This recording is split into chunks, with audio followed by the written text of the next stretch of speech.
1500 रुपये वीज बिल न भरल्यामुळे शाळा अंधारात आहे। शहापूरमधली ही बातमी आहे।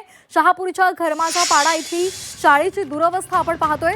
शाळेच्या दयनीय अवस्थेसंदर्भात प्रश्न विचारले जात आहेत। मनसेचे नेते अविनाश जाधव यांनी आरोप केलेला आहे। शहापूर तालुक्यातील खरमाचा पाडा इथे असलेल्या जिल्हा परिषद शाळेची धक्कादायक अवस्था आता समोर आली आहे। अवघ्या 1500 रुपयांचं लाईट बिल न भरल्यामुळे ही शाळा तब्बल 1 वर्षापासून अंधारामध्ये आहे। हे आता उघडकीला आलंय। या शाळेमध्ये 2 वर्गात 39 विद्यार्थी शिक्षण घेतात।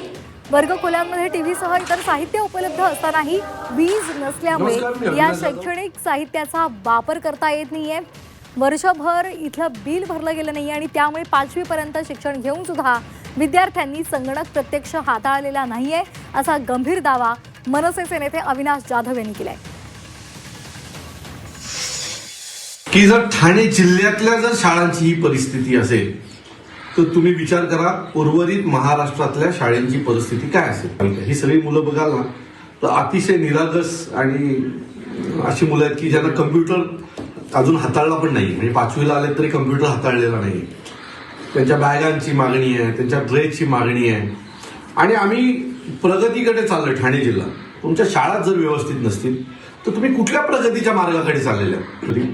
पुढच्या 24 तासात खात्रीने इथं लाईट येईल। पुढच्या काही दिवसात मुलांना कम्प्युटर येतील।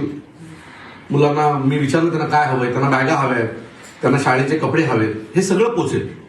पण आम्ही पोचवल्याच्या नंतर ही एक शाळेची चा भाग निघेल। अशा 1300 शाळा आहेत ठाणे जिल्ह्यामध्ये, त्यांचं काय करणार आहात?